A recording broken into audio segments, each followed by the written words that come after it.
Community ഹാളിൽ നടന്നു. സംസ്ഥാന ജനറൽ സെക്രട്ടറി ബാദുഷ കടലുണ്ടി ഉദ്ഘാടനം ചെയ്തു. വർഗീയവൽക്കരിക്കല്ല പലസ്തീൻ എന്ന് കേൾക്കുമ്പോൾ നമ്മൾ പറയും അതൊരു മുസ്ലിം രാജ്യമാണെന്ന്. അങ്ങനെയാണോ? പലസ്തീൻ എന്ന് പറയുന്ന രാജ്യം ആ ചരിത്രമിറങ്ങുന്ന വിവിധ മത സംസ്കാരങ്ങളുടെ സംഗമഭൂമിയായിട്ടുള്ള പലസ്തീന് ഏതെങ്കിലും ഒരു മതത്തിന്റെ രാജ്യമായിട്ട് ആരെങ്കിലും പറയോ? ഏറ്റവും മനോഹരമായിട്ടുള്ള മതേതരത്വത്തിന്റെ ഏറ്റവും വലിയ ഭൂമികയാണ് ആ പലസ്തീൻ എന്ന ജനത. ആ മനുഷ്യര് തന്റേതായതെല്ലാം സമർപ്പിക്കപ്പെട്ടവരാണ്.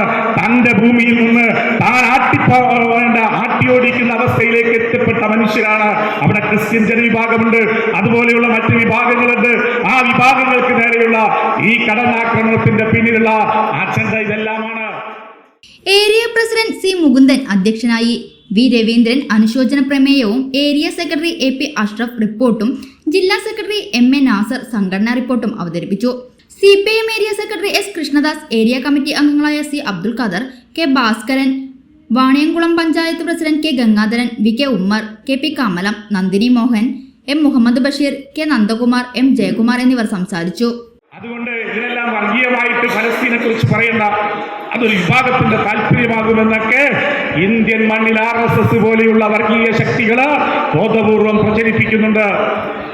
ഈ യാഥാർത്ഥ്യ ബോധത്തിൽ നിന്നുകൊണ്ടാണ് നമ്മൾ പ്രവാസത്തിന്റെ എല്ലാം ചരിത്രങ്ങളെ, അല്ലെങ്കിൽ പ്രവാസം പോലുള്ള നമ്മളെ പോലുള്ള ഒരു സംഘടനക്ക് നമ്മൾ ലോകരാഷ്ട്രീയത്തെ വിലയിരുത്തുന്നവരാണ്. നമുക്കൊരു രാഷ്ട്രീയമുണ്ട്, ആ രാഷ്ട്രീയത്തെ ഉയർത്തിപ്പിടിക്കുന്നവരാണ് പ്രവാസി സംഘം.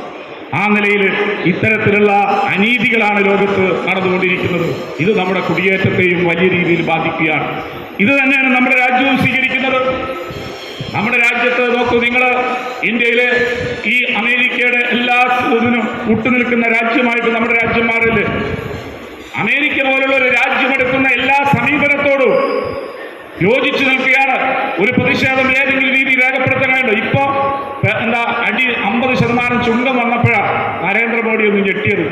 തൻ്റെ സുഹൃത്ത് എന്ന് പറഞ്ഞ് നടന്ന ആ മനുഷ്യൻ, ആ സർക്കാരിൻ്റെ, ആ ഗവൺമെന്റിന്റെ നയം ഇപ്പോഴാണ് നമ്മുടെ രാജ്യത്തെ ബാധിക്കുമെന്നുള്ള രീതിയിലേക്ക്. എന്നിട്ട് പോലും ഒരു സാമ്രാജ്യത്വ വിരുദ്ധ മനോഭാവം പുലർത്താൻ ഈ ഭരണകൂടത്തിന് സാധിച്ചിട്ടില്ല എന്നത് ഗൗരവമാണ്.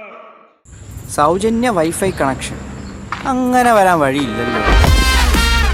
ഫ്രീ മോഡം ഇൻസ്റ്റലേഷൻ ചുമ്മാ. സത്യാടോ, എന്റെ വീട്ടിൽ ഈ കണക്ഷനാ. തന്നെയും വിശ്വാസമില്ല. അല്ല, കേരള വിഷൻ.